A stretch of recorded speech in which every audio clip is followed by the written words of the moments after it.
ஹல்லேலூயா. வேதத்தை எடுத்துக்கொள்ளும் பிரசங்கி 4வது அதிகாரம் அதனுடைய 14வது வசனம். பிரசங்கி 4வது அதிகாரத்தின் 14வது வசனம். அரசாளர் சிறைச்சாலையிலிருந்து புறப்படுவாரும் உண்டு, ராஜாங்கத்தில் பிறந்து ஏழையாவாரும் உண்டு. அரசாளர் சிறைச்சாலையிலிருந்து புறப்படுவாரும் உண்டு, ராஜாங்கத்தில் பிறந்து ராஜ குடும்பத்தில் பிறந்து ஏழையாவாரும் உண்டு.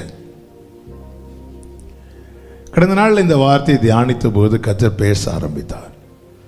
நம்மில் அநேகருடைய பிரச்சனை, நம்மில் அநேகர் என்று சொல்வதை விட ஏறக்குறைய எல்லாரும் நாம் இருக்கிற சூழ்நிலை வைத்துதான் நம்முடைய முடிவை பார்க்கிறோம். இனி என் வாழ்க்கை இப்படிதான், என் சூழ்நிலை இப்படிதான், என் நிலைமை இப்படிதான். ஆண்டவர் இந்த வசனத்தை காண்பித்து பேசுகிறது இதுதான். அரசாள சிறைச்சாலையிலிருந்து புறப்படுவாரும் உண்டு. சிறைச்சாலையிலிருந்து ஒருத்தன் புறப்படுறானாலே அவன் அடிமை. அடிமையாய் கொண்டு வரப்பட்டவன் அரசனானதும் உண்டு. ராஜாங்கத்தில் பிறந்து, அதாவது இவன் நாளைக்கு அரசாளுவான் என்று நினைக்கப்பட்டவன் ஏழையானதும் உண்டு. நாம் இருக்கிற சூழ்நிலையை நம்முடைய முடிவாக நம்ம பார்க்க தேவன் விரும்பவில்லை. ஆமென். எல்லாவற்றையும் மாற்றவும் ஸ்திரப்படுத்தவும் நம் தேவனால் கூடும். அதை செய்ய அவர் வல்லவராய் இருக்கிறார். ஆமென். யோபு 1வது அதிகாரத்தில் நமக்கு தெரியும். எடுக்க வேண்டாம், செய்திக்குள்ள போகவில்லை. ஒவ்வொரு வார்த்தை சொல்லும் போது அது உங்களுக்கு புரிய வரும். எல்லாம் இருந்தவன்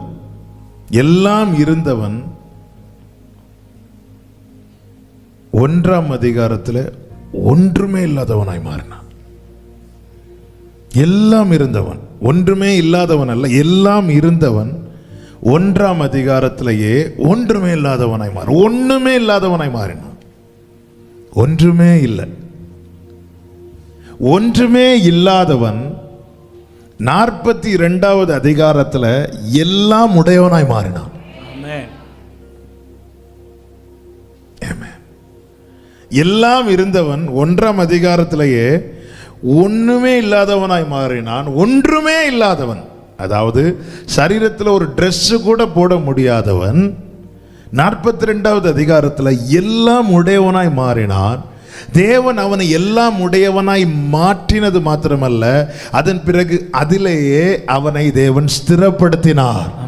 எனவேதான் 42:16 சொல்லப்பட்டிருக்க, அவன் 4வது தலைமுறையும் பார்த்து நல்ல பூர்ண வயதுள்ளவனாய் இருந்து அவன் ஓட்டத்தை முடித்தான். இதற்கு பின்பு யோபு 140 வருஷம் உயிரோடு இருந்து 4 தலைமுறையாக தன் பிள்ளைகளையும் தன் பிள்ளைகளுடைய பிள்ளைகளையும் கண்டான். அப்போ நிலைமையை பார்த்தீங்களா? எல்லாம் இருந்தபோது அவன் ஒருவேளை நினைச்சிட்டு இருக்கலாம் நம்ம லைஃப்ல செட்டில் ஆயிட்டோம். இல்லை, டவுன் ஆயிட்டு ஒண்ணுமே இல்லாதவனாய் மாறினான். ஒண்ணுமே இல்லாதவனாய் மாறினவன் எல்லாரும் இப்ப நினைச்சாங்க யோபுவின் வாழ்க்கை முடிஞ்சிட்டு. ஆனா யோபு ஆண்டவர் அப்படி நினைக்க விடல. காரணம், அவனுக்குள்ளே தேவன் நம்பிக்கையை கொடுத்துட்டே இருந்தார். என் மீட்பர் உயிரோடு இருக்கிறார், மாற்றுவார் மாற்றுவார் மாற்றுவார். இப்போ ஆண்டவர் என்ன செய்கிறார்னா எல்லாம் உடையவனாய் மாற்றுகிறார். அதுவும் எப்படி மாற்றினார்னா, இதுக்கு முன்னாடி யோபு எப்படி இருந்தானோ அதை விட 2 மடங்கா. இதுல நம்மால யோசிக்க முடியுதா? யோபுக்கு ஏற்கனவே இருந்துச்சுல்ல, அது எல்லாம் இருந்து யோபு இதை விட உனக்கு 2 மடங்கு ஆசீர்வதிப்பார் சொன்னா நம்புறதுக்கு வாய்ப்பு இருக்கு. ஏன்னா ஆல்ரெடி இருக்கு. அது இப்போ என்ன ஆக போகுது? பெருக போகுது இல்ல. ஆடுகள் இருக்கு, மாடுகள் இருக்கு, ஒட்டகங்கள் இருக்கு, கழுதைகள் இருக்கு. இது நாளைக்கு ஆண்டவர் 500 கழுதை உனக்கு 1000 தருவார்னா நம்பலாம். ஆனா ஒண்ணுமே இல்லை, உனக்கு ஏற்கனவே இருந்ததை விட 2 மடங்கானா நம்ப முடியாது. நாம் ஒருவரை ஆராதித்துக் கொண்டிருக்கிறோம். சூழ்நிலையை வைத்து உன் முடிவை நீ எழுதாத. அந்த பெண்ணை உன் கையில் ஆண்டவர் தரல. நமக்கு பெண் இல்லைனாலும் கடன் வாங்கியாவது எழுதுவோம்ல. நான் அந்த வேர்டை ரிப்பீட் பண்றேன். உன் சூழ்நிலையை வைத்து நீ உன் முடிவை எழுதாதே. எழுதுவதற்கான பெண்ணை, திறவுகோலை கர்த்தர் உன் கையில் கொடுக்கவில்லை. அரசாள சிறைச்சாலையிலிருந்து புறப்படுவாரும் உண்டு. ராஜாங்கத்தில் பிறந்து ஏழை ஆவாரும் உண்டு. அப்போ ஒரு காரியம் இந்த வசனத்திலிருந்து இன்னொன்னு கூட நான் சொல்ல விரும்புகிறேன். நீ நல்ல நிலையில இருக்கிறதுனால தாழ்ந்திருக்கிறவனை அற்பமாயும் பார்க்காதே, நீ தாழ்ந்திருக்கிறதுனால உயர்ந்திருக்கிறவன் மேல பொறாமையும் கொள்ளாதே. எந்த நிலையும் மாற்ற வல்லவர் ஒருவர் பரலோகத்தில் இருக்கிறார். கனி கிடைக்கும் என்று ஒரு அத்தி மரத்தின் கிட்டே போனார், கனி இல்லை. ஆனா நல்ல பச்சை பச்சைன்னு இலைகள் இருந்துச்சு. பட்டு போய் என்றார், ஒரே நாள்ல பட்டு போயிட்டு. ஒரே நாளில் அது வளரவில்லை, அது கொஞ்சம் கொஞ்சமா செடியா இருந்திருக்கும். விதை வளர்ந்து செடியானது, அதன் பிறகு கொஞ்சம் கொஞ்சமாய் வளர்ந்து ஆமென் கிளைகள் விட ஆரம்பித்து பெருக ஆரம்பித்து இப்பொழுது மரமானது. எத்தனை ஆண்டுகள் அது வளர்ந்து அத்திமரமாய் நின்றிருக்கும். பட்டு போனார், அவ்வளவுதான். அடுத்த நாள் வந்து பார்க்குறாங்க, சீஷர்கள் ஆச்சரியப்படுறாங்க, என்னப்பா அவர் சொன்னதும் பட்டு போயிட்டு. ஓங்கி நின்ற விருட்சம் ஒரே நாளில் ஒண்ணுமே இல்லாம ஆனது. பல காலமாய் ஆரோன் கையில் இருந்த ஒரு உலர்ந்த கோல் தேவ சமூகத்தில் வைக்கப்பட்டது. அடுத்த நாள் வந்து பாருனார், வந்து பார்த்தா அது பூ பூத்து காய் காய்த்து கனி கொடுக்கப்பட்டிருந்தது. அதை பார்த்து ஒரே நாள்ல அரசாள சிறைச்சாலையிலிருந்து புறப்படுவாரும் உண்டு, ராஜாங்கத்தில் பிறந்து ஏழையாவரும் உண்டு. தேவன் இப்பொழுது என்ன செய்கிறார்? அந்த உலர்ந்த கோல் துளிர் விட்டதே. அதன் பிறகு அவர் சொல்ற இதை பெட்டிக்குள்ள வைங்கிறார். எதுக்கு? ஸ்திரப்படுத்த. ஸ்திரப்படுத்த. இவ்வளவு நாள் ஆரோன் அது உன் கையில் இருந்திருக்கும், மோசே கையில் இருந்திருக்கும். அது நீ எங்கேயாவது வச்சிருப்ப, தூங்கும் போது பக்கத்தில் வச்சிருப்ப, அல்லது வெளியே வச்சிருப்ப. வெளியே வச்சாலும் யாரும் எடுத்துட்டு போக மாட்டாங்க. வீட்டில் ஒண்ணுமே இல்லாதவங்களுக்கு வீடு பூட்டிட்டு வரலையேங்கிற கவலையே இருக்காது.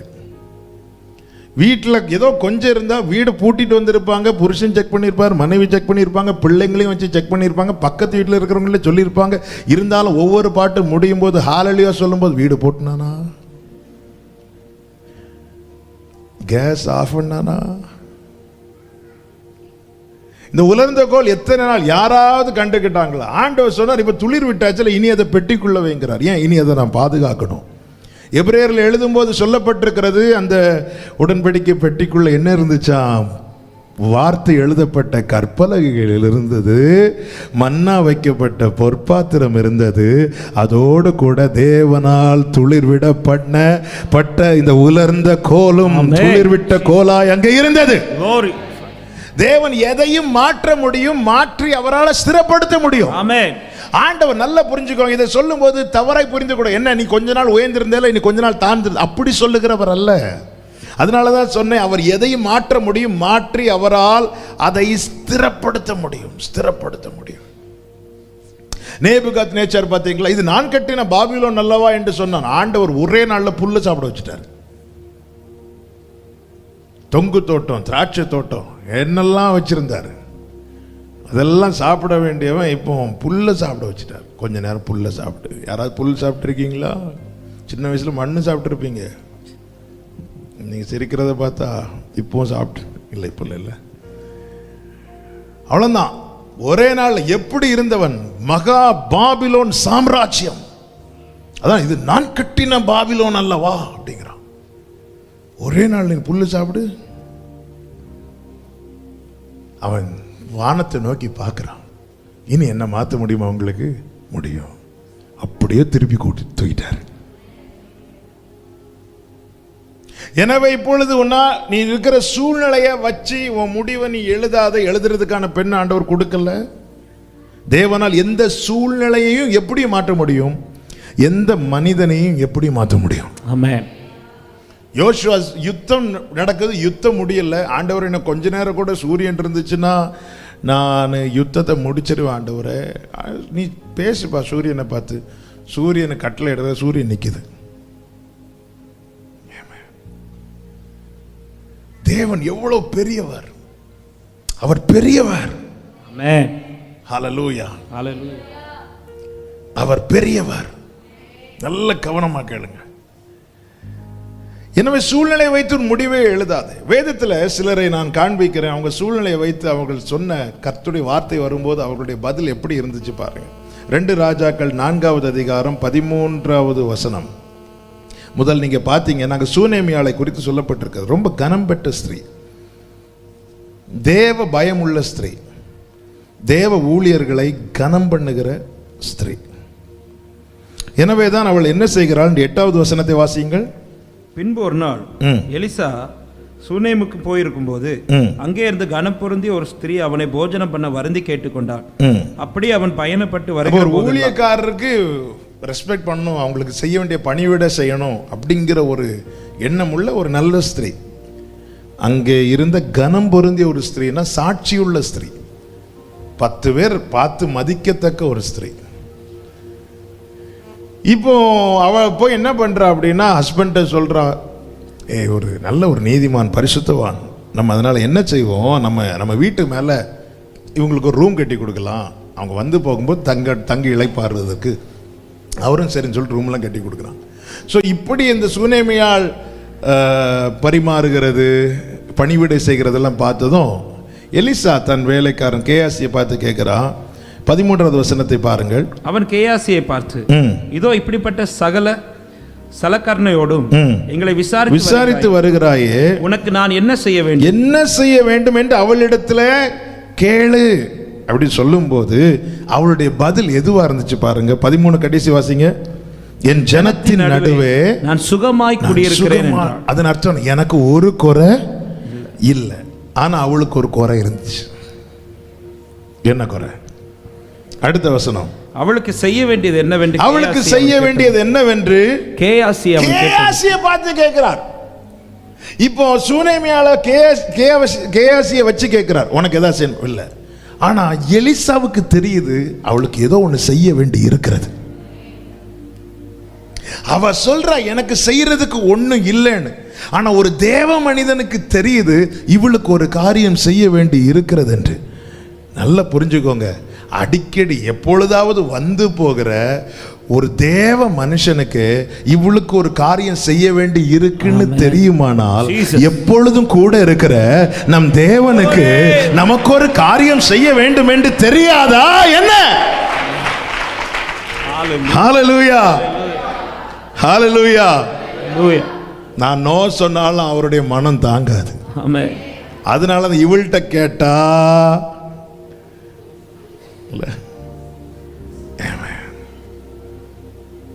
சின்ன விஷயமா இருக்கும். சாப்பிட்டுட்டு இருப்போம், அம்மா ஒரு இட்லி கொடுங்கன்னு கேட்போம், அம்மா 2 இட்லி வைப்பாங்க. எதுக்குன்னு அடுத்து திருப்பியும் கேட்பான். இவள்கிட்ட கேட்டா இவ நோ தான் சொல்லுவா. கேசி எனக்கு ஏதோ ஒன்று தோணுதுப்பா, அவளுக்கு ஏதோ ஒன்று செய்யணும். அடிக்கடி கூட இல்லை, அந்த வழியா வரும்போது அங்க தங்குவார். அந்த வழியா வரும்போது தங்குகிற ஒரு தேவ மனுஷனுக்கு இவளுக்கு ஏதோ செய்ய வேண்டி இருக்குன்னு தெரியும் போது, நான் உன்னை விட்டு விலகுவதும் இல்லை, நான் உன்னை கைவிடுவதும் இல்லை. நீ தண்ணீரை தண்ணீரை கடக்கும் போது நான் அவன் கூட தான் இருப்பேன், அக்னியில் நடக்கும் போது நான் அவன் கூட தான் இருப்பேன். இப்படி அடிக்கடி வந்து போறவருக்கே செய்யணும். இவன் வாழ்க்கையில ஒரு காரியத்தை நான் செய்ய வேண்டி இருக்கு, இவன் வாழ்க்கையில ஒரு காரியத்தை நான் செய்ய வேண்டி இருக்குன்னு சொல்லும் போது, எப்பொழுது கூட இருக்கிறவருக்கு தெரியாதா?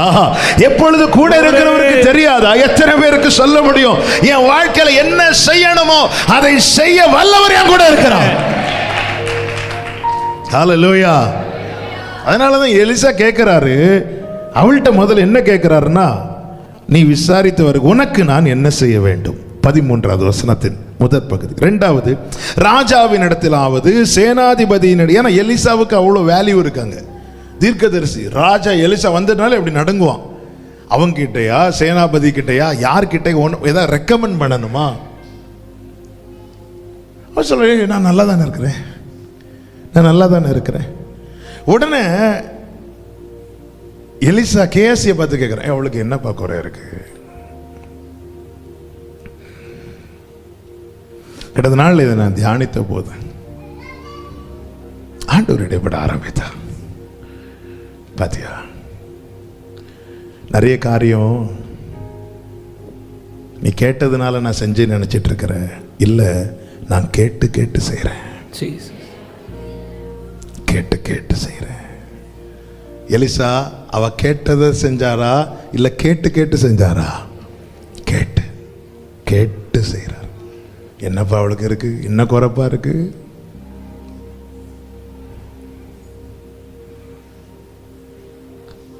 போவாஸ் ரூத்தின் காரியத்தை கேட்டு செய்ய வேண்டியதை செய்கிறார்.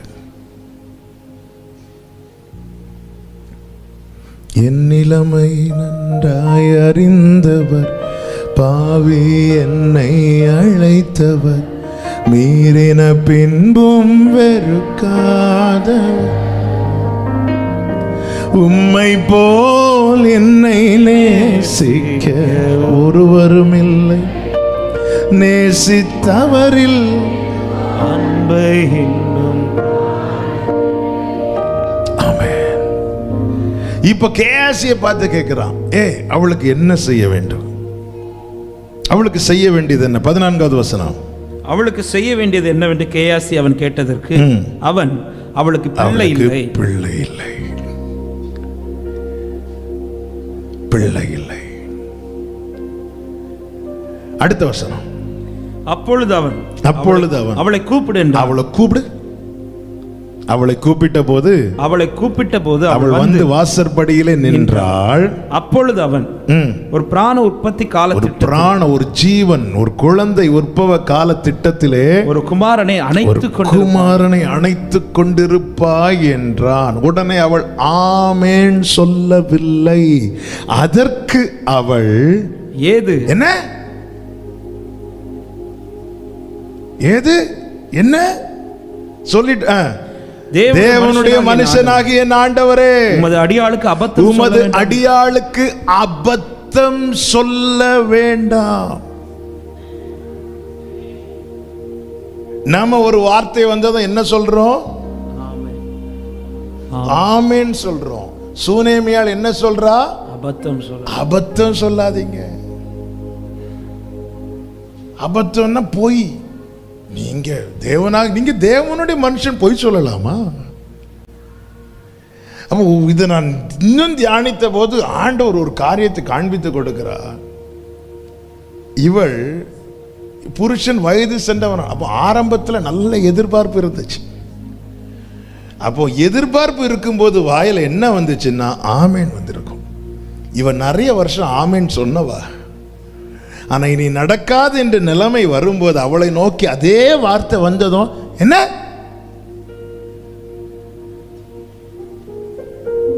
என்ன இப்ப அவளுக்கு ஆமேன்னு சொல்ல வரல. அசல அபத்தம் சொல்லாதீங்க. நீங்க நடக்க, நான் உங்கள்கிட்ட கேட்டானா,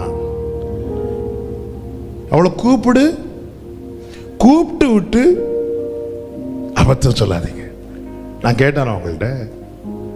கேயாசி அவளை கூப்பிடு. அவ வந்ததும் ஒரு பிராண உற்பவ கால திட்டத்தில் ஒரு குமாரனை அணைத்து கொண்டிருப்பாய். அபத்தம் சொல்லாதீங்க. அபத்தம் என்ற வார்த்தையின் சரியான அர்த்தம் நடக்காததை எனக்கு சொல்லாதீங்க. நான் கேட்கல, நான் நிறைய கேட்டுட்டேன்.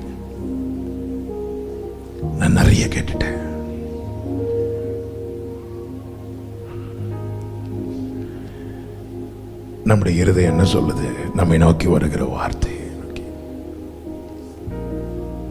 ஒரு காலத்தில் ஆமேன்னு சொன்னோம், இன்னைக்கு அது அபத்தம்னு சொல்றோமா? கர்த்தர் பேசிக் கொண்டிருக்கிறார். கர்த்தருக்கு மாத்திரம் மகிமை. நடக்காதது எனக்கு சொல்லாதீங்க. கூப்பிட்டு சொல்றார்.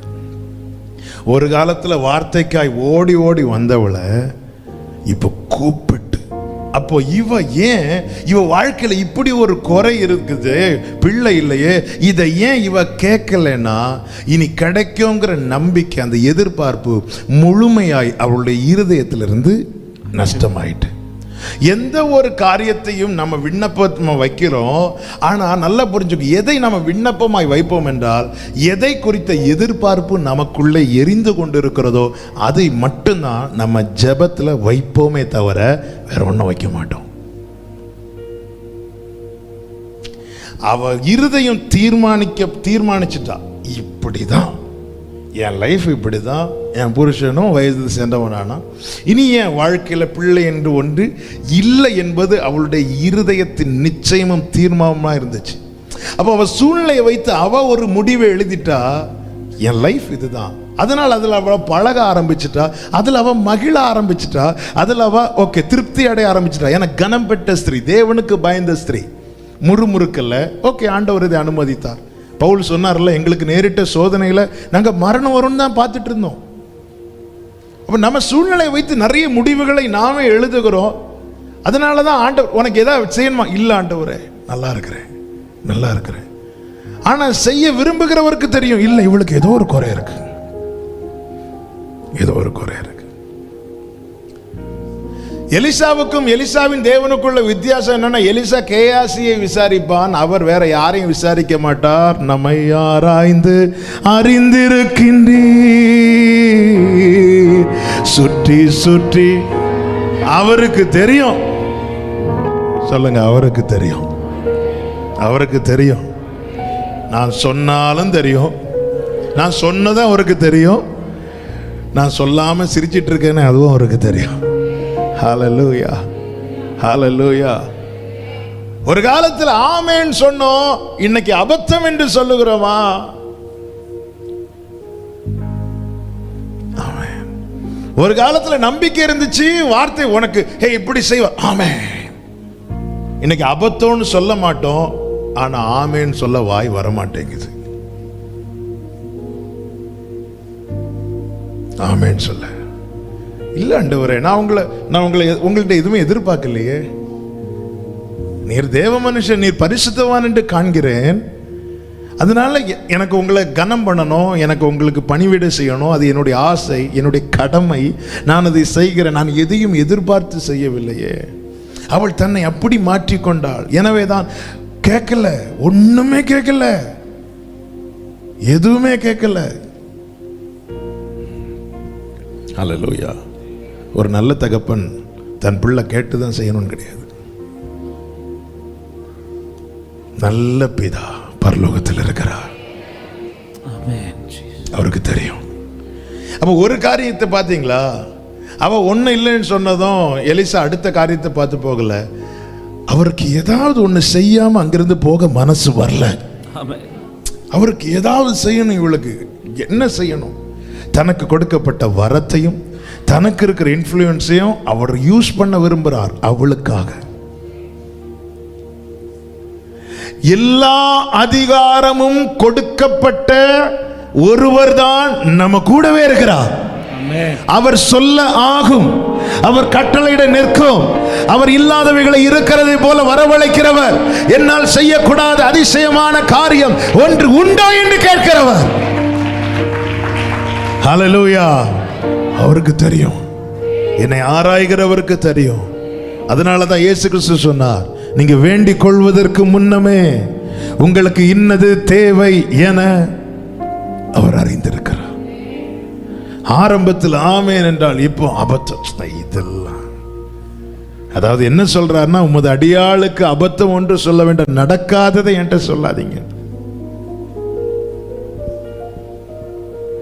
17வது வசனத்தில் சொல்லப்பட்டிருக்கிறது, அந்த ஸ்திரீ கற்பந்தரித்து எலிசா தன்னோட சொன்ன அந்த வார்த்தையை நல்ல, எலிசா தன்னோட சொன்னபடி ஒரு உற்பத்தி கால திட்டத்தில் ஒரு குமாரனை பெற்றார். எலிசா தன்னோட சொன்னபடி அவ எதை அபத்தம்னு சொன்னாலோ இப்போ அது நடக்குது.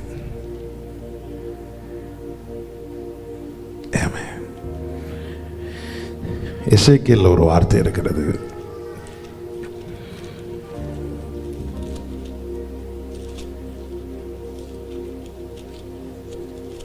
இது நாட்கள் நிறைவேறும்னு ஜனங்க சொல்றாங்கன்னு.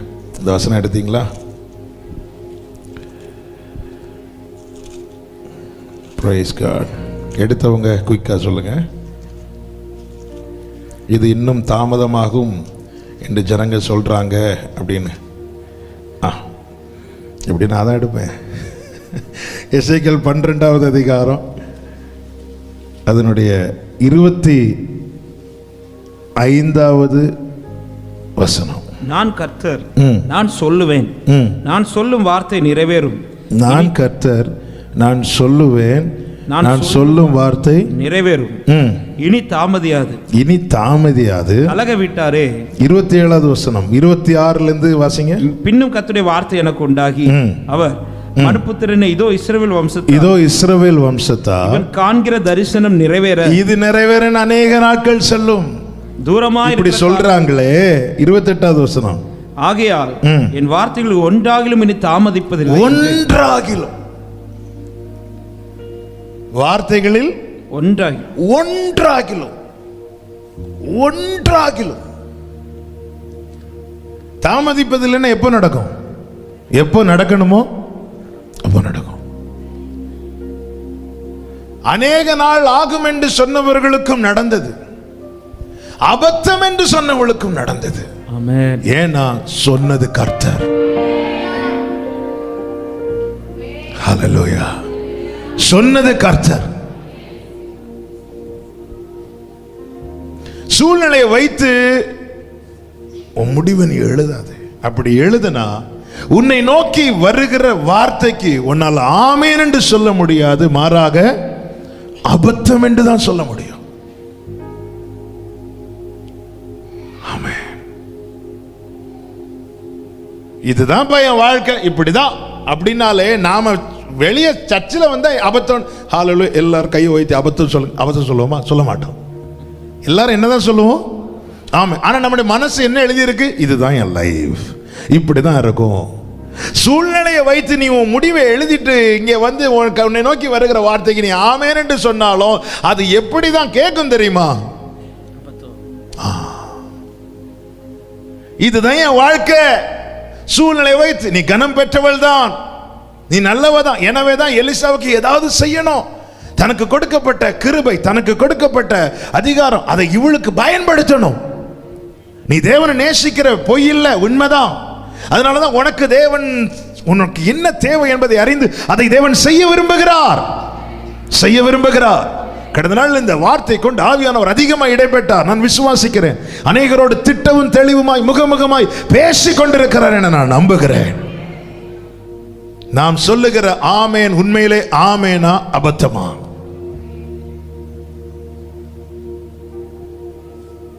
ஆமேன்.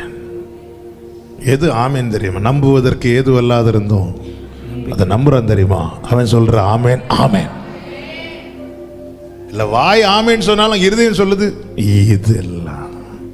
இவர் ஏன் நடக்காததையே பேசிட்டு இருக்கிறாரு? நாங்க கேட்டோமா இந்த பிரசங்கம் பேசுங்கன்னு? நாங்க கேட்டோமா இந்த பிரசங்கம் பேசுங்க? நாங்க ஆராதிக்க வந்து ஆராதிக்கிறோம் ஆண்டவருடைய வார்த்தை. ஏன்னா அதே சுத்தி சுத்தி அந்த பாயிண்ட்ல வந்து நிற்கிறாரு. சரி, கூட்டத்தோடு சேர்ந்து நாமளும் சொல்லுவோம் ஆமேன். ஆனா அவருக்கு எப்படி கேட்கும் தெரியுமா? ஆமேன். ஹல்லேலூயா. சாராள பாருங்க. ஆதியாகமம் 18வது அதிகாரத்தில் ஆண்டவர் விசிட் பண்றான் ஆபிரகாமை. இப்போ ஆண்டவர் கேட்கிறாங்க. 9வது வசனம். அவர்கள் அவனை நோக்கி, உன் மனைவி சாராள் எங்கே என்றார்கள். உன் மனைவி சாராள் எங்கே? அதோ கூடாரத்தில் இருக்கிறாள். அதோ கூடாரத்துக்குள்ள இருக்கிறார். அப்பொழுது அவர் சொல்லுகிறார். 10வது வசனம். அப்பொழுது அவர் ஒரு உற்பவ காலத்திட்டத்தில் நிச்சயமாய் உன்னிடத்திற்கு திரும்ப வருவேன், அப்பொழுது உன் மனைவியாக சாராளுக்கு ஒரு குமாரன் இருப்பான் என்றார். சாராள் அவருக்கு பின்புறமாய் கூடார வாசலில் இதை கேட்டுக்கொண்டிருந்தாள். ஆபிரகாமும் சாராளும் வயது சென்று முதிர்ந்தவர்களாய் இருந்தார்கள். ஸ்திரீகளுக்குள்ள வழிபாடு சாராளுக்கு நின்று போயிட்டு. அடுத்த வார்த்தை. ஆகையால் சாராள் தன் உள்ளத்திலே நகைத்து, நான் கிழவியும் என் ஆண்டவர் முதிர்ந்த வயதுள்ளவருமான பின்பு எனக்கு இன்பம் உண்டாயிருக்கும். எனக்கு இன்பம் உண்டா இருக்குமோ? எனக்கு இது நடக்குமோ? இத அவ சொல்லும்போது அவளுடைய உள்ளம் என்ன செய்யுது? சிரிக்குது. ஓகே, ஏன் சிரிக்குது?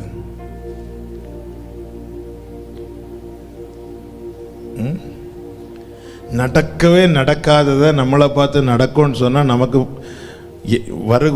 நமக்கு வருகிற காரியத்தில் ஒன்று என்ன தெரியுமா? சிரிப்பு. இப்போ ரஜன் பிரதரை பார்த்து நான் சொல்கிறேன், பிரதர் அடுத்த முதல்வர் நீங்கள் தான் பிரதர். நான் சொல்ல முன்னாடி சிரிச்சிட்டாரு. இதுதான் சொல்றதுக்கு முன்னாடியே சிரிச்சிட்டாரு. அதாவது நடக்கவே நடக்காதுன்னு நம்ம மனசுல தீர்மானிச்ச காரியம் நம்மளை பார்த்து, அதுவும் பேரை உன் மனைவியை சும்மா சொல்லியிருந்தாலாவது சரி யாருக்காவது நடக்கும், ஆண்டவரே நடக்கட்டும்பா, எல்லாரும் நல்லா இருக்கட்டும்பா. இல்லை, இந்த ஆபிரகாம் சாராள் அந்த மனம் உள்ளவங்க, நல்லா இருக்கட்டும்பா நடக்கும். அவன் எங்க சாராளுங்க கூடாரத்தில் இருக்கிறான், நான் வருவேன். இதனால ஒரு பெயரை சொல்லி எனக்கு இன்பம் உண்டாயிருக்குமோ, எனக்கு நடக்குமோ. ஸ்திரீகளுக்குள்ள வழிபாடு நின்று போயிட்டு எல்லாமே ஸ்டாப் ஆயிட்டு இனி நடக்குமா? அப்ப அவ என்ன செய்யறாளாம்? உள்ளத்துல சிரிக்கிறா.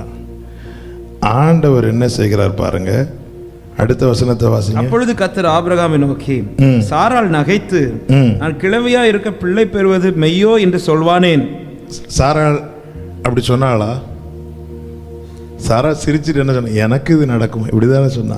ஆனா ஆண்டவர் அதை எப்படி பார்க்கிறார் பாருங்க. நான் கிழவியாய் கர்த்தர் ஆபிரகாமை நோக்கி என்ன சொல்றார்? சாராள் நகைத்து நான் கிழவியாய் இருக்க பிள்ளை பெறுவது மெய்யோ, இது உண்மையா? ஆமென், ஹல்லேலூயா. நம்மை நோக்கி வார்த்தை வரும்போது நம்முடைய உள்ளம் சிரிக்கும்னா அந்த சிரிப்பு ரெண்டு விதத்தில் இருக்கு. ஒன்று உண்மையில மகிழ்ச்சி, அது நடக்க போறது நினைச்சு ஒரு சிரிப்பு இருக்கு. இன்னொன்று எனக்கா நடக்க போகுது அப்படின்னு நினைச்சு ஒரு சிரிப்பு இருக்குல்ல. அந்த சிரிப்பு எதை காட்டுதுன்னா, இவர் என்ன சொல்றாரு என்கிட்ட போய் சொல்றாரு. அதனாலதான் ஆண்டவர் இத்தனைக்கு அவ உள்ளத்துல சிரிக்கிறா. ஆண்டவர் சொல்ற, சாராள் நகைத்து நான் கிழவியா இருக்க பிள்ளை பெறுவது மெய்யோ என்று சொல்வான். அவன் ஏன் இப்படி பொய்ன்னு சொல்றா? இத உடனே சாராளுக்கு பயம் வந்துட்டு என்ன செய்யறா பாருங்க. 15வது வசனம். பயந்து நான் நகைக்கவில்லை என்றால் அதற்கு அவர் இல்லை, நீ நகைத்தாய். தேவனுடைய கிருபையை பாருங்க.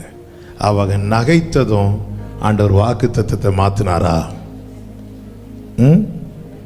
இல்ல. அப்படி மாற்றி இருந்தா இன்னைக்கு நம்மளை பார்த்து உலகம் சிரிச்சிருக்கும். மாத்தல. அவருக்கு தெரியும் நம்முடைய பலவீனம். என் பலவீனம் அறிந்தும் நீர் நேசித்தீர், என் குறைகள் தெரிந்தும் நீர் நேசித்தீர், எனில் என்ன கண்டு என்னை நேசிக்க இப்பாவிக்கு தகுதி இல்லையே என் இயேசு. இத்தனை காலம் ஆபிரகாம் கேட்டுக்கொண்டிருந்தார். ஆபிரகாம் மூலம் சாராள் கேட்டுக்கொண்டிருந்தார்கள். இப்பொழுது ஆண்டவர் ஆபிரகாம் கேட்கிறாங்க, சாராள் எங்க? என்ன சர்ச்சுக்கு வரல? வீட்டில் இருக்கிறாங்க. எங்க போனாலும் சேர்ந்து இருப்பீங்க, இப்போ வீட்டில் இருக்கிறாங்க. சரி, அவகிட்ட சொல்லு, ஒரு உற்பவ காலத்துல ஒரு குமாரனை. உடனே சாராள் உள்ள இல்ல, எல்லாம் எனக்கு ஸ்டாப் ஆயிட்டு எனக்கு இன்பம் உண்டாயிருக்குமோ? ஆமென். தேவனுடைய விசேஷம் என்ன அப்படின்னா, ஒரு வாக்குத்தத்தத்தை நம்மை கேட்க பண்ணி நம்மை நம்ப பண்ணினார்னா, அந்த வாக்குத்தத்தத்தின் மேல நம்முடைய ஃபோக்கஸை கொண்டு வருவதற்காக நம்மை திரும்ப திரும்ப கேட்க பண்ணிட்டே இருப்பார். ஆமென். இஸ்ரவேல் ஜனங்களை பாருங்க, யாத்திராகமம் 6வது அதிகாரம் அதனுடைய 9வது வசனம்.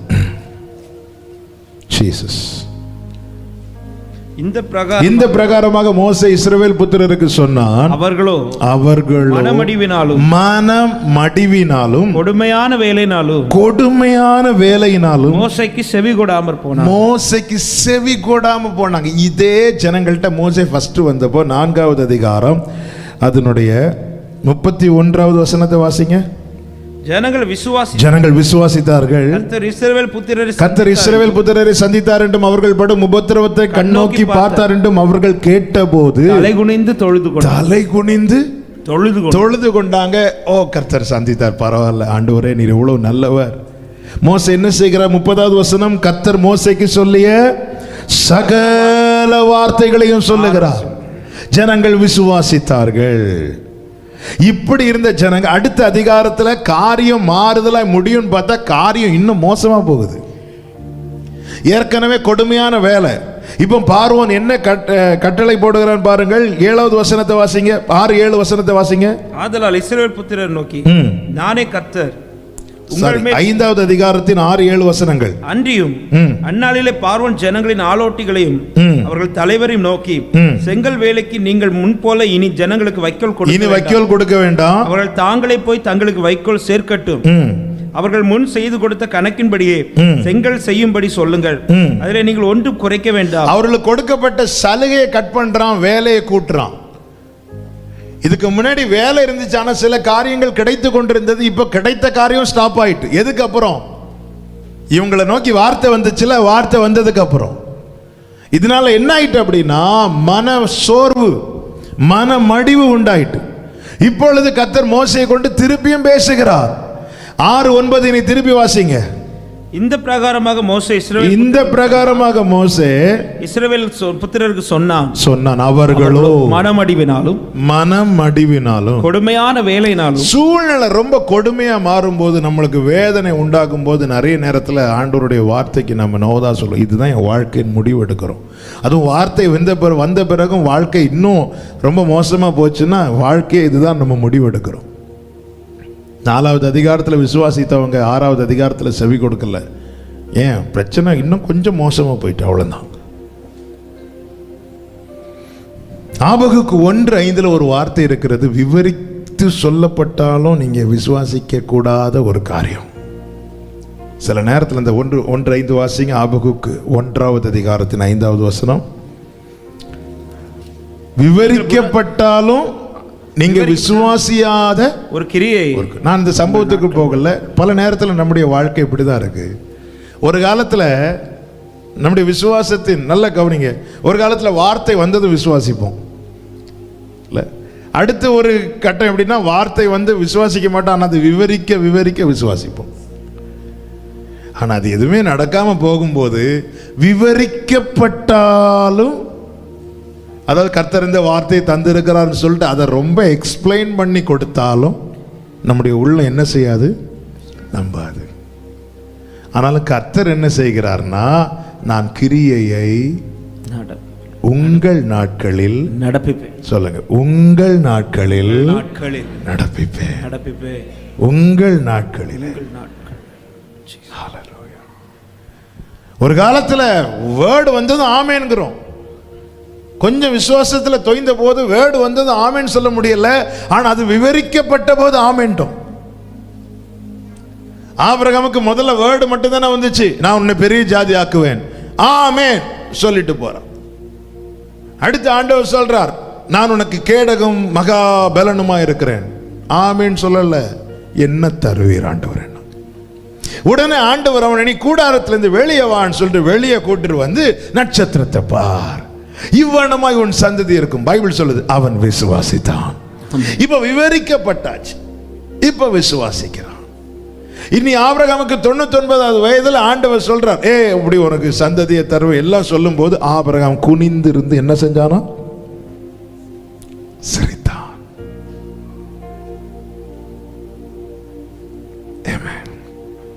நம்முடைய வாழ்க்கையில் இந்த 3 கட்டங்களில் தான் பயணிக்கிறோம். எந்த கட்டத்தில் இருக்கிறோம் என்பது நமக்கு தான் தெரியும். ஆனா ஆண்டவர் சொல்லுகிறார், நான் செய்வேன் சொல்லிட்டேன்ல, செய்வேன்.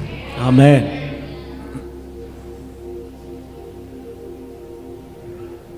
ஆனா என்ன பிரச்சனை அப்படின்னா, நம்ம வார்த்தையை விசுவாசிக்கலைன்னா அது நடக்கும்போது நமக்கு வெட்கமா இருக்கும். நம்ம விசுவாசிச்சுட்டோம்னா அது நடக்கும்போது நமக்கு மகிமையா இருக்கும். ஆமென். இல்ல இது நடக்கவே நடக்கான்னு சொல்லிட்டு நடந்ததும் எப்படி இருக்கும் நமக்கு ஃபேஸ் பண்றதுக்கு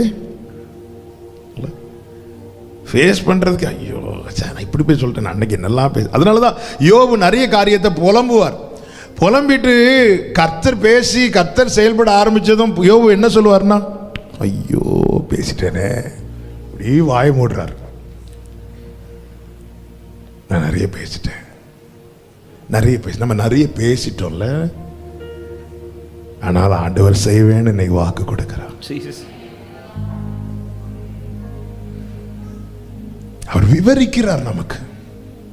இங்க மோசையை கொண்டு விவரிக்கிறார் பாருங்க. 6வது அதிகாரத்துல அவன் 2வது வசனத்துல முதல்ல என்ன செய்கிறார்? மேலும் தேவன் மோசையை நோக்கி நான் யெகோவா நாமத்தை தெரிவிக்கிறார். அடுத்து 4-5 வசனங்கள்ல பாத்தீங்கன்னா, ஹே நான் உடன்படிக்கை செய்திருக்கிறதை சொல்லுங்கிறார். உடன்படிக்கை செய்திருப்பதை நினைவுபடுத்துகிறார். அடுத்து 6வது வசனத்துல பாருங்க எப்படி மீட்க போகிறார் என்பதை விவரிக்கிறார். 6வது வசனத்தை வாசிங்க. ஆதலால் இஸ்ரவேல் புத்திரரை நோக்கி, நானே கர்த்தர், உங்கள் மேல் எகிப்தியர் சுமத்திர சுமைகளை நீக்கி நான் உங்களை விடுவித்து எவ்வளவு டீடைலா சொல்றாரு பாருங்க. அந்த சுமையை நீக்கி விடுவிப்பேன். சும்மா கொண்டு நீ வரும்போது உன் தோல்ல பாரம் இருக்காதுப்பா, பாரம் இருக்காது. உன்னை எப்படியாவது வெளியே கொண்டு வரணும்னு நினைக்கிறேன். நான் எப்படி நினைக்கிறேன்னா, பாரத்தோடு உன்னை வெளியே கொண்டு வரக்கூடாது, பாரத்தை நீக்கி நான் கொண்டு வருவேன்.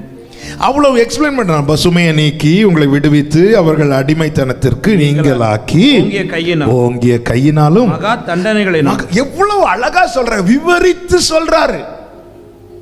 தண்டனையினாலும் உங்களை எனக்கு ஜனங்களாய் சேர்த்து கொண்டு உங்களுக்கு தேவனாய் இருப்பேன், உங்கள் மேல் எகிப்திய சுமத்திர சுமைகளை நீக்கி உங்களை விடுவிப்பேன் என்று கர்த்தர் நான் என்று அறிவீர்கள். அடுத்த வசனம், ஆபிரகாம் ஈசாக்கு யாக்கோபுக்கும் கொடுப்பேன் என்று நான் ஆணையிட்ட தேசத்தில் உங்களை கொண்டு போய் சுதந்திரமாக கொடுப்பேன், நான் கர்த்தர் என்று அவர்களுக்கு சொல் என்று. எவ்வளவு தெளிவா சொல்றாரு, எவ்வளவு டீடைலா விவரிக்கிறார். அப்படி சொன்ன பிறகும் அடுத்த வசனம், இந்த பிரகாரமாக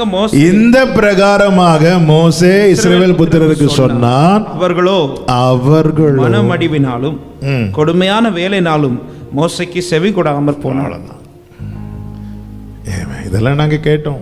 மோசே போன செய்தியில சொன்னப்போ நாங்க ஆமேன்னு சொல்லி தொழுது கொண்டோம். போன சண்டே செய்தி கேட்டு நீங்க அடுத்த சண்டே சொல்றீங்க, இதுக்கு இடையில எங்க வாழ்க்கையில நடந்தது உங்களுக்கு ஏதாவது தெரியுமா? நீங்க சண்டே மெசேஜ் ப்ரிப்பேர் பண்ணிட்டு வந்து அடிச்சு விடுறீங்க. Monday, Tuesday, Wednesday, Thursday, Friday, Saturday நாங்க பட்ட பாடுகள் உங்களுக்கு தெரியுமா? அதனால நீங்க என்ன சொன்னாலும் நாங்க கேட்கிற மாதிரி இல்ல.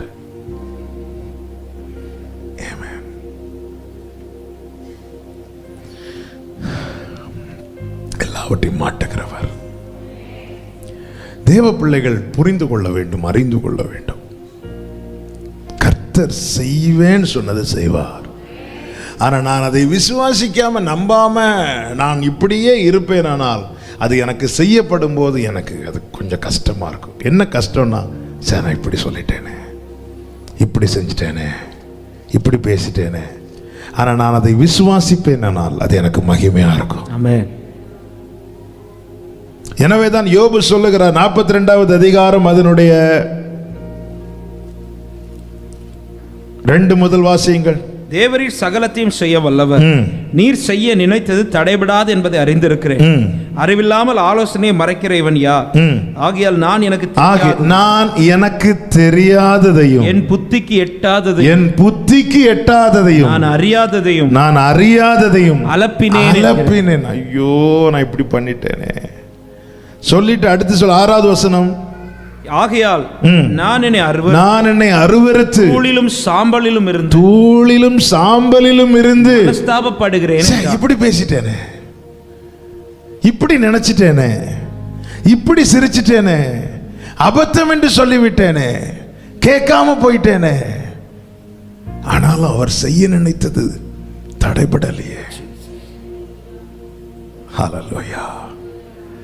என்னை கேட்கிற அன்பு சகோதரா சகோதரி, எந்த நிலையும் எந்த சூழ்நிலையும் அவர் மாற்ற வல்லவர். நாம் செய்ய வேண்டிய 3 காரியங்களை சொல்லி நான் ஜெபிக்கிறேன். முதலாவது, அவரை நம்பணும். எப்படி நம்பணும்? 1 நாளாகமம் 29:12. 1 நாளாகமம் 29:12 தெரிந்த வசனம் தான், வாசியுங்கள். ஐஸ்வர்யமும் கனமும் உம்மாலே வருகிறது, தேவரீர் எல்லாவற்றையும் ஆளுகிறவர். கரத்திலே இல்ல சொல்லுங்க, தேவரீர் எல்லாவற்றையும் ஆளுகிறவர். எல்லாவற்றையும் ஆளுகிறவர். வலது கரத்தை உயர்த்தி சொல்லுங்க, எல்லாவற்றையும் ஆளுகிறவர். எல்லாவற்றையும் ஆளுகிறவர். எல்லாவற்றையும் ஆளுகிறவர். அதன் அர்த்தம் எல்லாமே அவர் கண்ட்ரோல்ல தான் இருக்கு. ஆமென். எல்லாமே அவர் கண்ட்ரோல்ல தான் இருக்கு. தேவர் கைகளை உயர்த்தி சொல்லுங்க. ஆண்டவரை குறித்து சொல்லும் போது கை மேல போயிருக்கணும். அவர் நாமத்தை சொல்லும் போதெல்லாம் கையை உயர்த்தி பழகணும். அவரை குறித்து பேசும் போதெல்லாம் கையை உயர்த்தி பழகணும். ஆமென் சொல்லுங்க. சொல்லுங்க, தேவரீர் எல்லாவற்றையும் ஆளுகிறவர். எல்லாமே அவருடைய கண்ட்ரோல்ல இருக்கு. அதனால உம்முடைய கரத்திலே சத்துவமும் வல்லமையும் உண்டு. எவரையும் சொல்லுங்க, எவரையும் மேன்மைப்படுத்தவும் பலப்படுத்தவும் உம்முடைய கரத்தினாலே எவரையும். நான் சொல்றேன் எப்படி சொல்லுங்க, எவனையும். இங்க இல்லை, நான் என்ன சொல்லும் போது எவனையும் உங்களுக்கு. இந்த நம்பிக்கை தாவீதுக்கு எப்போ வந்துச்சு? 22ஆம் சங்கீதத்தில் சொல்றாரு. நான் 9 வாசிங்க. 22:9. நீரே என்னை கற்பத்திலிருந்து எடுத்தவர், என் தாயின் மார்பில் இருக்கும் போதே என்னை உம்முடைய பேரில் நம்பிக்கையா இருக்கப்பட்ட என்னை உம்முடைய பேரில் நம்பிக்கையா இருக்க பண்ணுகிறேன். நான் ஆவிக்குரிய கண்ணோட்டத்தோடு சொல்லுகிறேன். அப்போ இந்த நம்பிக்கை தாவீதுக்கு எப்படி வந்துச்சு? தாவீதின் தாய் பால் ஊட்டும் போதே நம்பிக்கையை கொடுக்கறாங்க. அப்போ தாவீது அதை எப்படி பார்க்க? என்னை உம்முடைய பேரில் நம்பிக்கையாய் இருக்க பண்ணுகிறேன். நல்ல கவனிங்க. ஒருவனை அவன் தாய் தேற்றுவது போல நான் தேற்றுவேன். நீங்கள் எருசலேமிலே தேற்றப்படுவீர்கள். எருசலேம் கர்த்தருடைய சமூகம். கர்த்தருடைய சமூகத்தில் வந்து அவர் என்ன செய்கிறார்? ஒரு தாய் தன் பிள்ளைக்கு பால் கொடுப்பது போல, ஆமென், பைபிள் சொல்லுது, நீங்கள் புதிதாய் பிறந்த குழந்தைகளைப் போல நீங்கள் வளரும்படிக்கு இந்த திருவசனமாகிய களங்கமில்லாத ஞான பாலின் மேல வாஞ்சியா இருங்கள். என்னை நம்பிக்கையா இருக்க பண்ண கர்த்தர் எனக்கு தருகிற ஞான பால் தான் கர்த்தருடைய வார்த்தை. ஆமென். நம்பிக்கையை நான் நம்பிக்கையா இருந்தேன் இல்ல, நம்பிக்கையா இருக்க பண்ணுகிறேன். ஆமென். அப்ப தாவீது எதுல வளர்ந்தான் என்று கேட்டால், தாவீது அவன் சூழ்நிலை மோசமா தான் இருந்துச்சு. இருக்கிறதுல கடைசி வீட்டில் கூட அவனுக்கு அவங்க ஆடு மேய்க்க அனுப்பப்படுகிறவன். யோசேப்பின் யாக்கோவின் வீட்டில் கடைசி பிள்ளை செல்ல பிள்ளை. தாவீதின் வீட்டில் கடைசி பிள்ளை இன்னும் ஒருத்தன் உண்டு நினைக்கிறேன்ல. எல்லா வீட்டிலையும் ஒரே சூழ்நிலை கிடையாது. ஆமென். சூழ்நிலை மாறும். ஆனா தாவீது தன் சூழ்நிலையை பார்க்கல. நான் என்ன கேட்டா, நான் தியானித்த போது இப்படி ஒரு வார்த்தை எழுது, தாவீது சூழ்நிலையில வளரல, கர்த்தர் பேரில் இருக்கிற நம்பிக்கையில வளர்ந்தான். ஆமென். ஆமென். அதுக்கு தான் தேவன் நம்மை வார்த்தைகளை தந்துட்டு இருக்கிறார். நீங்க எதுல வளர்றீங்க, நீங்க எதுல வாழ்றீங்க? அதான் தாவீது, ஆண்டவரே என்னை நம்ப பண்ணின வசனத்தை, நான் நம்பின வசனத்தை கூட சொல்லலை, என்னை நம்ப பண்ணின வசனத்தை, என்னை நம்பிக்கையா இருக்க பண்ணினீர். புரியும்படி சொல்றேன். மோசைய அந்த பெட்டியில வச்சு அனுப்பி விட்டாங்கல்ல, மோசையை கையில் எடுத்தது யாரு? பார்வோனுடைய குமார். அப்போ அதுல இருந்து அன்று முதல் மோசை எப்படி அறியப்பட்டான்? பார்வோனுடைய குமாரத்தியின் மகன். ஆனா மோசை எப்படி வளர்ந்தான்? மோசையை வளர்க்க பார்வோனுடைய குமாரத்தி செய்த காரியம் என்ன?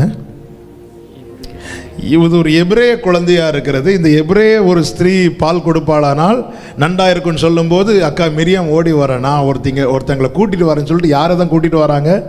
மோசையின் தாய். இது மோசையுடைய தீர்மானமா தேவனுடைய தீர்மானமா? தேவன். அப்போ மோசை இப்போ யாரா வளர்றான்? அவன் யாராய் அறியப்படுகிறான்? பார்க்கிறவங்க சொல்றாங்க இவன் யாரு? பார்வோனுடைய குமாரத்தின் மகன். ஆனா எப்படி வளர்றான்? இஸ்ரவேலனா வளர்றான். இஸ்ரவேலனா வளர்றான். இன்னைக்கு நம்முடைய சூழ்நிலை நிமித்தம் பார்க்கிறவர்கள் 1000 சொல்லட்டும், ஆனால் நாம் எப்படி வளருகிறோம் என்கிற விஷயம் இருக்கிறது. நாம் எதில் வளருகிறோம் பார்க்கிறவங்க சொல்லும், ஏய் இது அவன் யாருப்பா, அவன் பார்வோனுடைய குமாரத்தி, இவ யார். நம்முடைய சூழ்நிலையை வைத்துதான் உலகம் இவன் யார், இவள் யார், இவன் எப்படிப்பட்டவன், இவள் எப்படிப்பட்டவன். அப்ப தேவன் என்ன செய்கிறார்னு பார்க்கணும். இது மோசே பெட்டியில் இருக்கும்போதே சொன்னாரா, பார்வோனுடைய குமாரத்தை கையில் எடுத்ததும் எங்க அம்மா அங்க இருக்கிறாங்க சொன்னான்? இல்ல, மோசைக்கு என்ன நடந்ததுன்னே தெரியாது. நாணல் பெட்டியில் வச்சு தண்ணியில் அனுப்பும்போது தாய் உள்ளம் பதறிச்சு, அக்கா உள்ளம் பதறிச்சு, மோசைக்கு ஒண்ணுமே தெரியாது. ஆமே, நீங்க சிறு பிள்ளைய மாதிரி மாறலைன்னா பரலோக ராஜ்யம் நீ அவருக்குள்ள இருந்தா வெளியே நடக்கிறது உனக்கு ஒண்ணுமே தெரிய விட மாட்டார். எல்லாம் அவர் பார்த்து கொள்வார், எல்லாம் அவர் பார்த்து கொள்வார். நமக்கு நிறைய காரியம் தெரிய வரதான் பயம் வந்துச்சு. ஆமாவா இல்லையா? நிறைய கிராமங்கள்ல கரண்டே இல்லை, கரண்ட் இல்லாத இடத்துல டிவி இல்லை, டிவி இல்லாத இடத்துல கொரோனா பயமே இல்லை.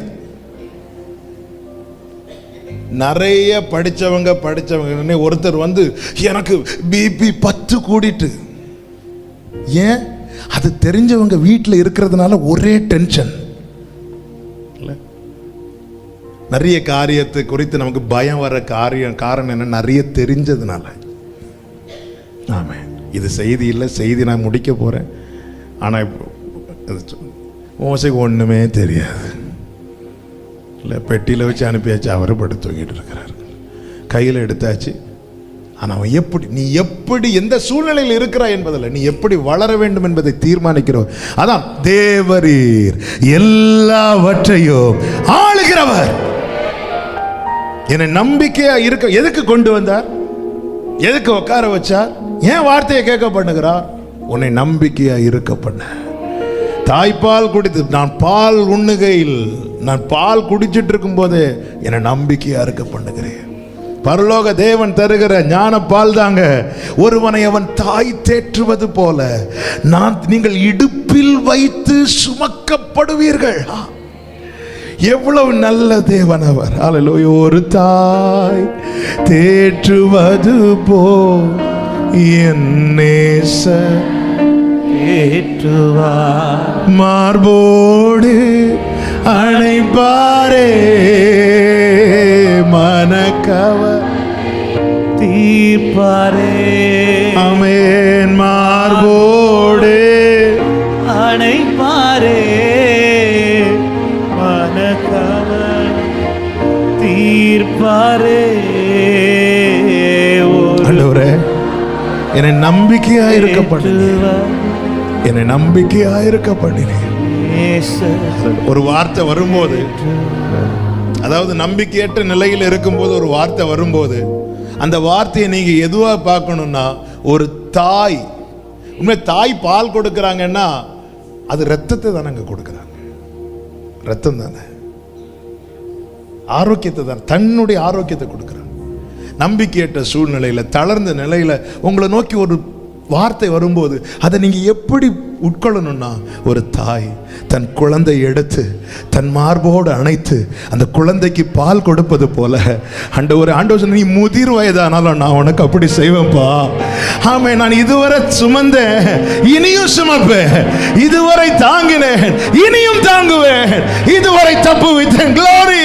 நல்ல கரங்களை தட்டி ஹல்லேலூயா. அம்மாவும் நீரே, அப்பாவும் நீரே, அம்மாவும் நீரே, ஜீசஸ். அப்பாவும் நீரே. நல்லா புரிஞ்சுக்கோங்க.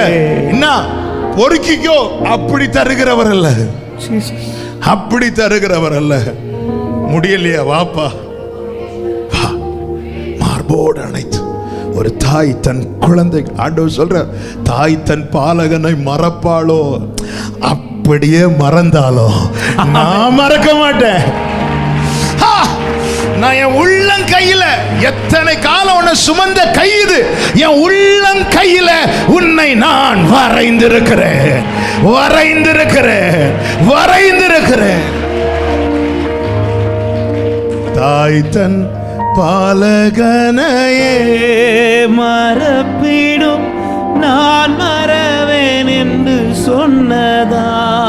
ஓ காக்கும் கரம் கொண்டு மார்பில் சேர்த்தனை என்று பாடுவே. காக்கும் கரம் கொண்டு மார்பில் சேர்த்தனைத்த அன்பு என்று பாடு. அப்போ நம்மை தேற்றும் வார்த்தையை கர்த்தர் எப்படி தராருன்னு புரிஞ்சுக்கிட்டீங்களா? வார்த்தை வரும்போது எப்படி தாராரு? தூக்கி பிள்ளை அழுறது, பிறந்த குழந்தை அழுறது எதுக்காக? ஐயோ பொருளாதாரம் ரொம்ப மோசமா இருக்குது, அழுமா. அடுத்த எலெக்ஷன்ல யாருமா வரா?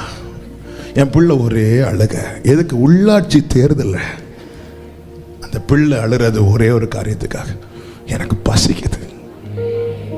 பிள்ளை அழுதா தாய் செய்யற அடுத்த காரியம் தூக்கி சேர்த்து வைத்து, அது அவர் இன்னைக்கு வரைக்கும் செய்தது.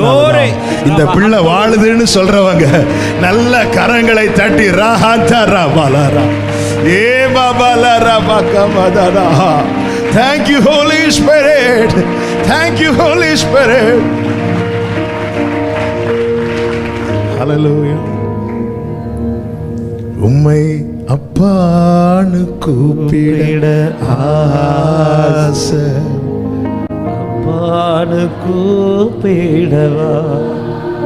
உம்மை அம்மான்னு கூப்பிட ஆசை, அம்மான்னு கூப்பிட. என் அப்பா என் அம்மா எல்லாமே அவர் தான். எப்படி வார்த்தையை தந்தார்? இன்னைக்கு எத்தனை பேருக்கு சொல்ல முடியும்? ஒரு தாய் குழந்தைக்கு பால் கொடுக்கிறது போல இன்னைக்கு அவர் எனக்கு வார்த்தையை தந்தார் சொல்றோம். ஆமென். ஹல்லேலூயா. நன்றி. நம்புங்கள், ஒப்புவீங்கள், அப்படியே சரண்டர் பண்ணிருங்க. எவ்வளவு அழுதுட்டு இருந்தாலும் அந்த குழந்தை பால் குடிக்க ஆரம்பிச்சதும் அழுக ஸ்டாப் ஆயிரும். ஆமென். அப்படியே ஒப்புவீங்க. குழந்தை பசிக்காக அழும்போது வேற யார் தூக்குனாலும் அழுகை நிற்காது, தாய் தூக்குனா நிற்கும். என தெரியும், அழுகை மாற்று மருந்து தாயினிடத்தில் இருக்கிறது. ஒப்புவீங்க. மூன்றாவது, எதிர்பார்த்து காத்துருங்க. சூழ்நிலையை வச்சு உங்க முடிவை நீங்க எழுதாதீங்க. அந்த பெண்ணு உங்க கையில இல்லை. ஆமென். கர்த்தர் எல்லாம் பார்த்துக் கொள்வார்.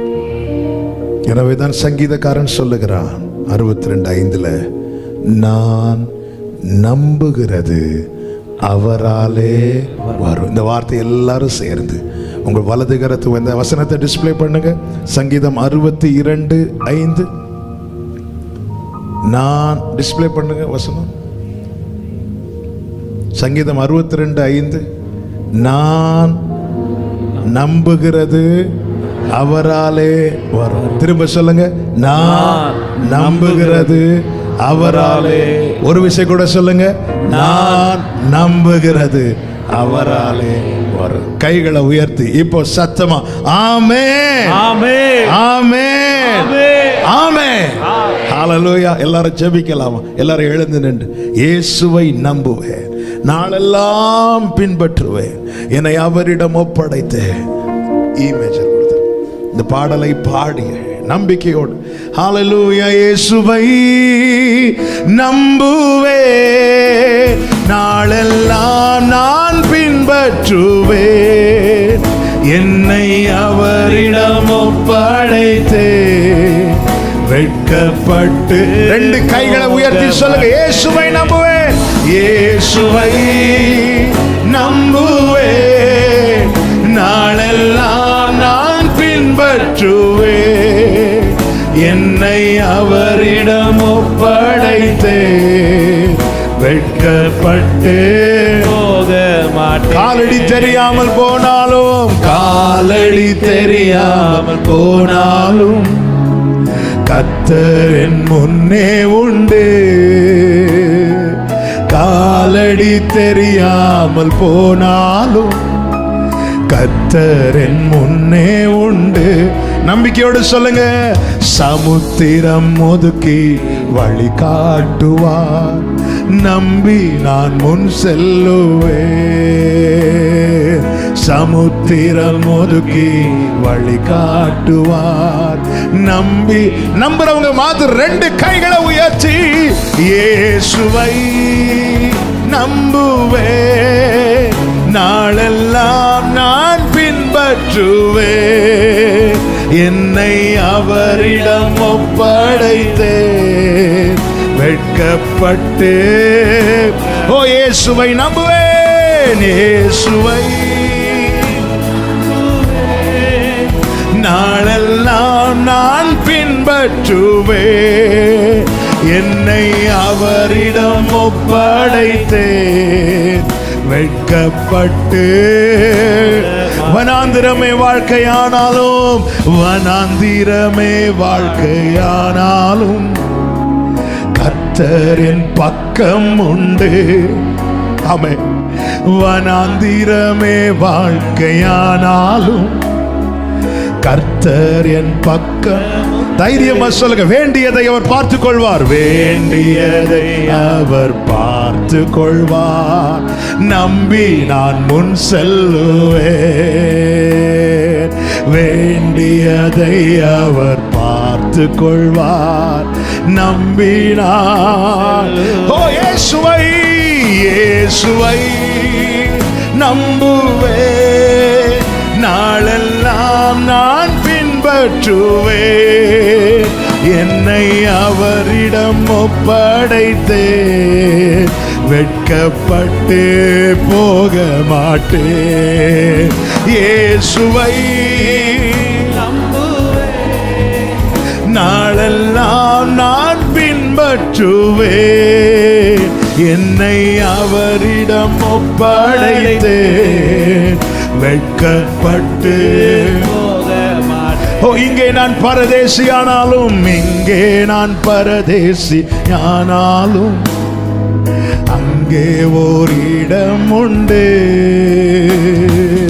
இங்கே நான் பரதேசியானாலும் அங்கே ஓர் இடம் உண்டு.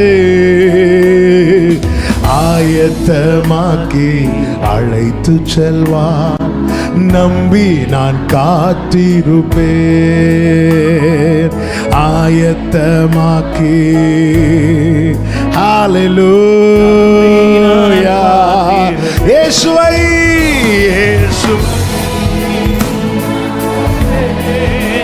நாளெல்லாம் நான் பின்பற்றுவேன். என்னை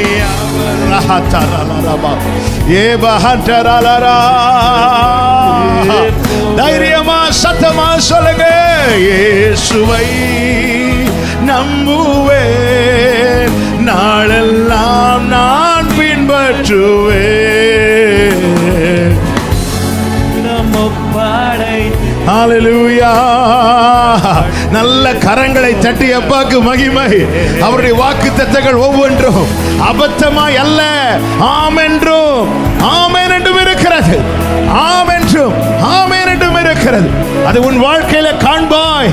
அதற்கு உன்னை கர்த்தர் சாட்சியாய் நிறுத்துவார்.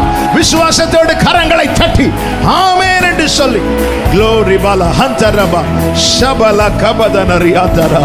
Hallelujah. Thank you Father, thank you Jesus. Amen, amen. அப்படியே 2 கரங்களை உயர்த்தி ஆண்டவரை பார்த்து சொல்லுங்க, நம்புறேன்ப்பா, நம்புறேன்ப்பா. ஆண்டவர்கிட்ட அப்படியே பேசுங்க, மனம் திறந்து 2 நிமிஷம் பேசுங்க. ஆண்டவரே நடக்காதுன்னு நினைச்சிட்டேன்ப்பா, அதனால நிறைய பேசிட்டேன்ப்பா, கேட்கறதெல்லாம் விட்டுட்டேன், சாரிப்பா. நீங்க பேசுறீங்க. அதுவும் ஒரு தாய் தன் பிள்ளைக்கு பால் கொடுக்கிறது போல என்கிட்ட பேசுனீங்க.